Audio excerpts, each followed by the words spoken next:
I was under the impression that even in the absence of a vote, if there was something that had substantially changed, materially changed in your interest or conflict standpoint, that you would inform us, that whoever the chairman and the staff were, and we would forward it on to the appropriate Virginia governmental officials for evaluation to determine what, if anything, your current status as an authority member was.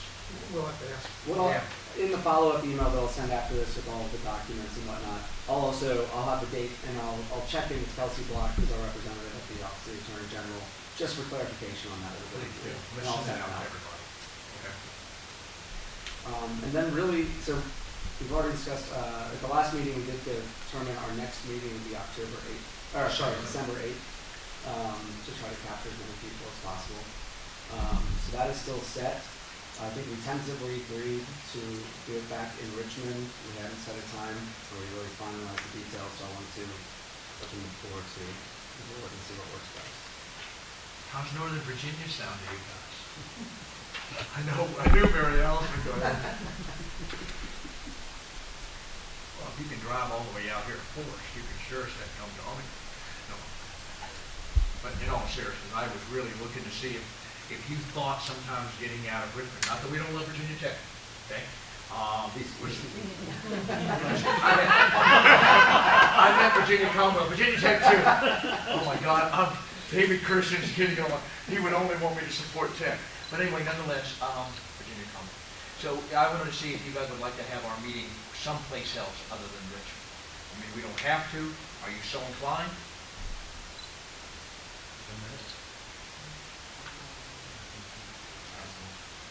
Is the date firm, the 8th? December 8th was So a we have firm a date. date upon. Yeah. Just, are there anybody who now, as a result of schedule changes, where the 8th is a problem, where we may have a difficulty getting the quorum? I will not be able to attend on the 8th. Is there anyone else here who cannot make the 8th? Okay, John, Tim, Friday. We might want to go back out and just confirm with everybody the 8th still works before we finalize that. Right now, let's take the 8th as a tentative date. We'll go out and reconfirm to make sure we're going to have a quorum. Does the 7th work for you? Characters that can't make the 8th, the day before on Wednesday? I'll be out of time before. Oh, so you're gone the whole week? So you're awash for December, as you were saying. Right? Yeah, the last 3 weeks of December, most people said we're awash. The meetings, mechanisms, and don't bring that to us. So if you're out the whole week, then we're probably not going to find a date that accomplishes you. Would the 7th work for you?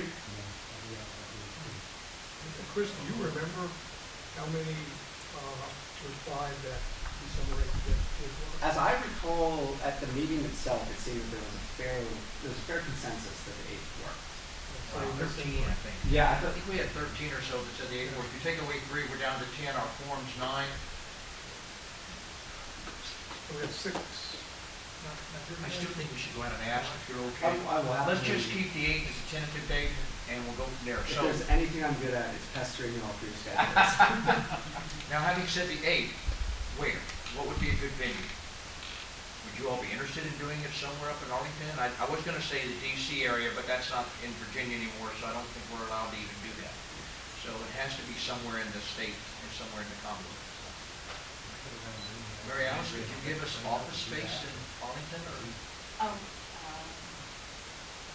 Fairfax County would have Virginia Tech Center.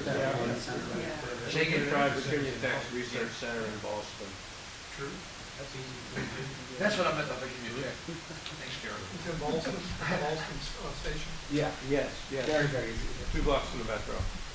Make it around noon and come up and. Yeah, make the meeting right in the middle of the day, noon or so. You can go up in the morning, do the meeting for a few hours, and go back.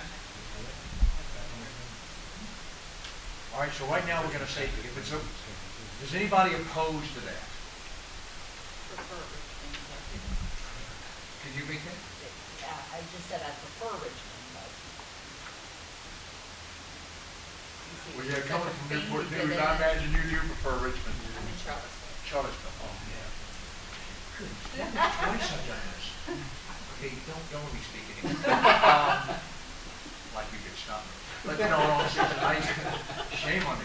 Forgive me for both of us for calls. I'm sure I'll commit more, so just hang on your forgiveness. I don't want to make this an arduous event for anybody, but if you feel comfortable, the vast majority of you would like to try someplace else, we'll do it. Let's just send out the request and see how people feel about Richmond versus Virginia Tech. What'd you say that was? It's the Virginia Tech Research Center, which is a very nice facility on Glebe Road, right in the heart of Boston. Literally a couple blocks from the Boston Metro.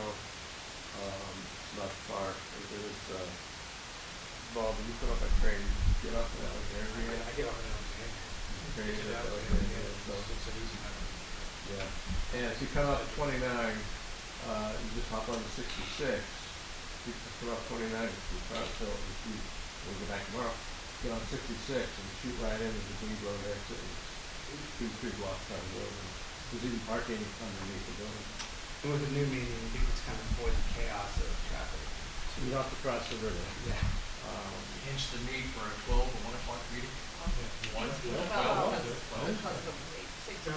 Gotta get away Yeah. before 3. Yeah, you gotta get away before 3 Yeah. or you don't go. And you go All right. before 2. Yeah.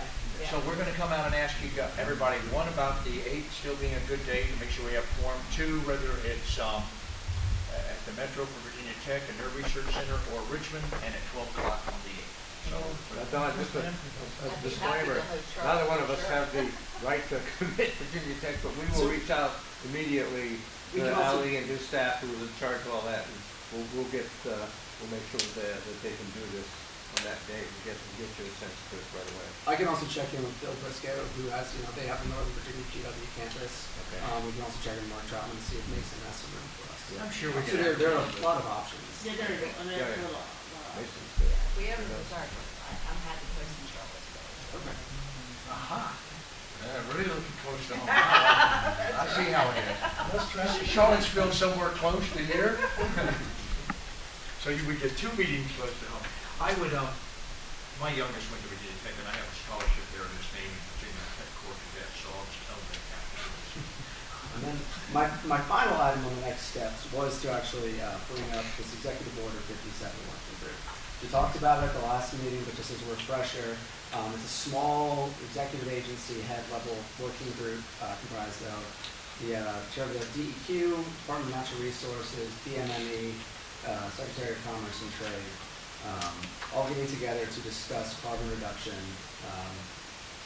policies or carbon reduction strategies for the Commonwealth of Virginia. They are holding a number of working groups. I believe they've held at least one, maybe a second one already. And they're holding another 2 and receiving input from boards such as ourselves or other interested stakeholders. So they have agreed to let us present at either their October 31st or their November, I want to say it's November 6th. I might be wrong. So I wanted to kind of open up the floor to see how, as a board for the authority, you would like to go about that. Whether it would be essentially delivering our annual report and discussing our goals and strategies related to them, or something else. But wanted to put that out there. I would like to propose the presentation on the biology. Let's propose what? Biology production from agri. From the proposal we have in the abstract. For the Clean energy, that's part for of the it. authorities report. Yes. No, I have given an abstract on the biology production using food and all that stuff. The nuclear heat and this is. Right. So are you proposing that That be would our be- presentation to the working group? I would like to state that It's not appropriate. it's wholly inappropriate for us to be that narrowly focused on our discussion, in my opinion, to the work. I think, if I may, I think we need to not only be aware of Executive Order 57 and the impacts thereof, but what we can do to support it, and then what we do in a more global nature that basically supports all nuclear science technology in the Commonwealth. If we get too specific, I think our message will be lost. That's my personal opinion. How does the rest of the authority feel? So I would, although you can get separate time as, I will. that would be great, but I don't think that should be the formal authority report. Now, I heard you say October 31st which is a Monday. Or there's a later date. Yeah, and then there's a, you said November something, but it can't be November 6th, because that's a Sunday. There's a unless- There's a December first meeting. Okay, that Yeah, I makes showed December 1st was the next one I showed. Okay, then I'm mistaken on the date. Do you, wow, well, it's gonna be tough for me to write something for everybody to see for October 31st. Well, that's why I was wondering, would the board support a presentation of our annual report?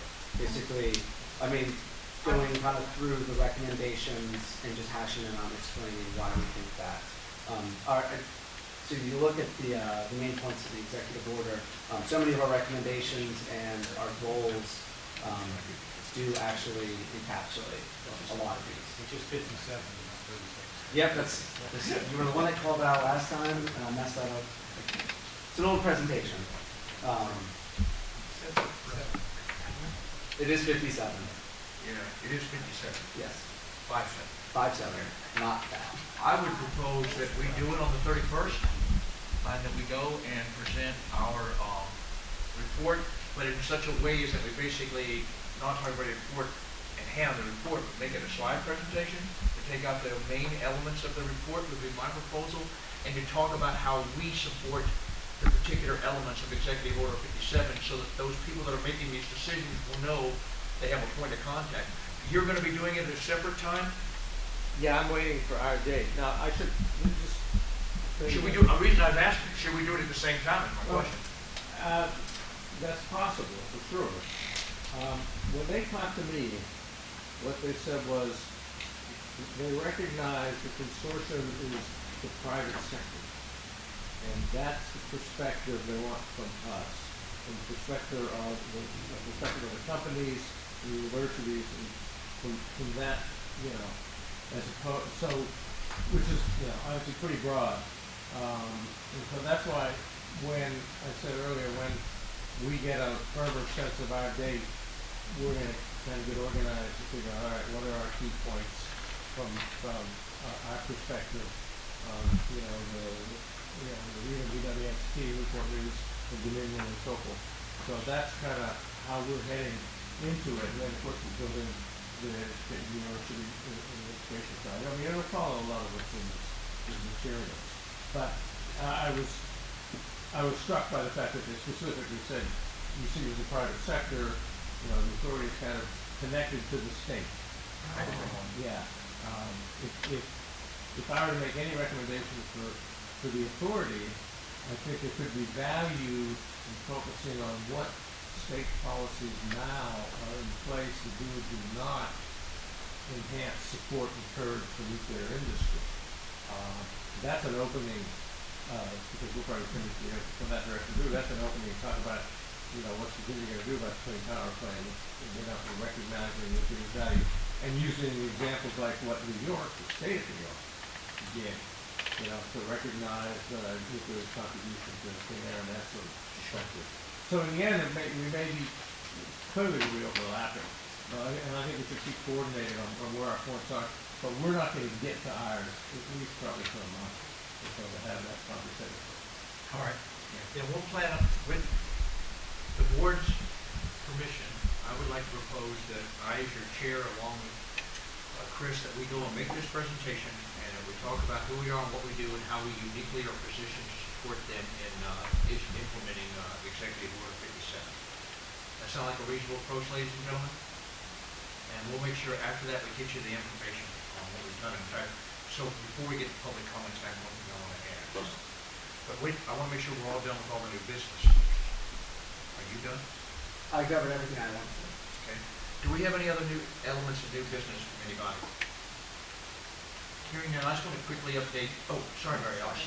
I just want to make an announcement that I'm going to be stepping down at the end of the calendar year from my position. I'm making a recommendation that Tom Consortium start effective January 1st in my position here at BPM.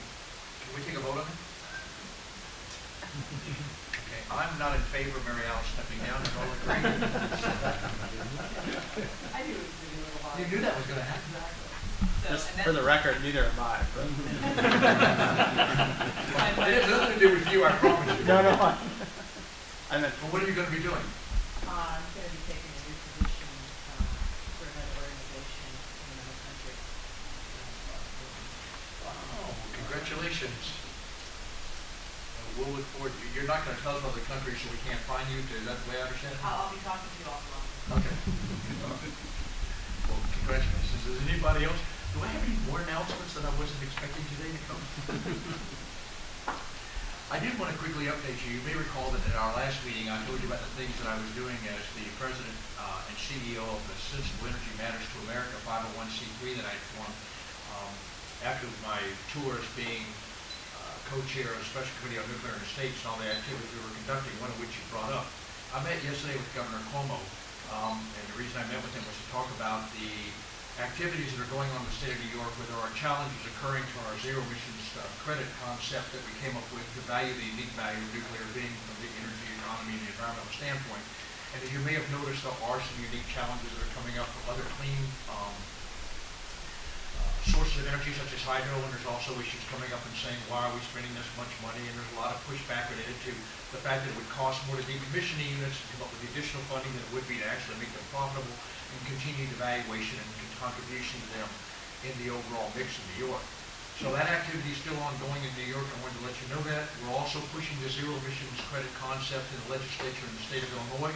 Still, I've had several meetings with them since I last met with you. It's important for you to note that the state of Illinois is having a great deal of difficulty. They haven't passed a balanced budget in 3 years. They can't even open some of their public schools. So right now, hearing about zero emissions credit concept for nuclear plants is not high on their priority list, and understandably so. But it is something that we're pushing through so we can save the Clinton and Quad City stations, and I think we're going to find unique value in being able to do that. That concept, when we wrote it with the state of New York, and I had the pleasure of participating in that significantly, we wrote it with the concept that we can establish it one time in New York and it works. We can uniquely vary it from state to state so it can work in any state. So we've currently introduced it in the state of Nebraska. We've got the state legislature considering it as a concept to address and postpone the shutdown of Fort Powell. That's the one I have the least confidence in. It was my hope we could stop all premature shutdowns based solely on economic conditions and to avert all the remaining ones. But those things are still ongoing. We're still discussing activities with the Governor of California. There's a number of things that are still going on at the state level, the FERC level. And we've also had a great deal of success in the market changes. We've actually marked up some of the marketing plans and the way electricity markets are structured, and we're talking to the heads of the major market activities across the nation to find ways to better coordinate and collaborate, a way of focusing on things. You know, we have what we call unregulated and regulated markets. We're trying to find one concept, one size that fits all. You can imagine what a hard fit that's going to be. Well, one, it really promotes a national and, for that matter, a state-driven activity that acknowledges and recognizes the unique aspects of any kind of clean energy source, irrespective of its wind, solar, nuclear, or whatever. But of course, knowing that nuclear does not get the subsidies that wind and solar currently so thoroughly enjoy. I've also met, since I last saw you, 3 times with Mr. Trump and twice with Mrs. Clinton's staff. I'll be meeting with Mrs. Clinton after this last debate. We have had significant success behind the scenes, convincing the 2 new presidential candidates, recognize this as a bipartisan event, bipartisan issue, of the value of nuclear and the overall sensible energy approach. And so they are buying into the concept that nuclear must play a role. You've seen Mrs. Clinton make statements positive about nuclear and its contribution to climate change. Mr. Trump has made some other kinds of statements, and we do have him behind the scenes agreeing that while climate change may need a little more investigation, and indeed is far enough along that we need to consider nuclear in the overall approach. So there's some statements being made in the public that aren't necessarily what's going to be implemented, irrespective of which one of those 2 get elected. But we've continued to push that, and part of that pushing it from the federal level has been a recognition of the significant importance activities that each of the states conducts. And I've continued to talk about the importance of what the state of Virginia does, what the Commonwealth has done, and how it is a model for the rest of the states in the nation for how they could further and deeply evaluate and consider the unique value of nuclear science technology for the betterment of the quality of life for their citizens in their respective states. And that has been received well. I don't know that any other state will have as robust an organization as this. I seriously doubt it. But there may be some elements in other states where they start to do a little something. And it would be my guess they'd want to coordinate a little bit with the VNET about what they do. So where I'm gonna be keeping, as we get closer and closer, that I'll make sure that Marshall and the VNet is maintained, abreast of that. But I think what's important for you to know is that what we have done in the Commonwealth, in my opinion, can and should be a model of what the other states should do. So we're continuing to interface again with the states, the regions, and our federal government on the value of nuclear. And I have, since I last met with you, gotten 4 more congressmen and senators to agree to that national assets legislation that I brought up to you at the last meeting. So I'm up to 39. Wow, big deal. So you do the numbers, 535 minus 39. I have a hell of a long way to go. But there's a lot of doors still to knock on, a lot of people to aggravate. It's amazing if you bother them enough, they finally say yes and sign up. So that's what we'll continue to do. And actually, I had an opportunity to make a presentation at the United States Energy Agency's 9th annual business forum, where I talked about the authority and the consortium, just a little bit about what it had done for the state of the Commonwealth, and there was a great deal of interest in it. So you guys, I gave you your phone number, Marshall, so don't be shocked when you start getting calls. I really want to continue to do what we do, what's important for the Commonwealth, but also acknowledge and recognize that what we're doing here really is a trendsetter and is a basis for what other states can and should do too. So with that, do I have any other comments or new business from anybody on the authority? Yes, Bob. Quick note, we did make the offer to anybody who would like to stick around for half hour, 45 minutes and take a quick tour. That includes members of the public of the nuclear assets here. We'd be happy to do that. So I'll be there either way. If you haven't done it, I would strongly encourage you to do so. I've been on this tour and it's very, very impressive. Bob, I want to compliment you on your willingness and your perseverance to have taken this on and push forward. And Marshall, thank you for everything the consortium did to make sure they got the appropriate level of funding to recognize the unique value of this asset and this contribution in going forward. It would have certainly been a lost asset had you all not been successful in coordinating. Next time, more to do, but we're working. Great job, great job. So, I'll ask again, any other comments, any more new business before we move on to public comments? Very well, hearing none.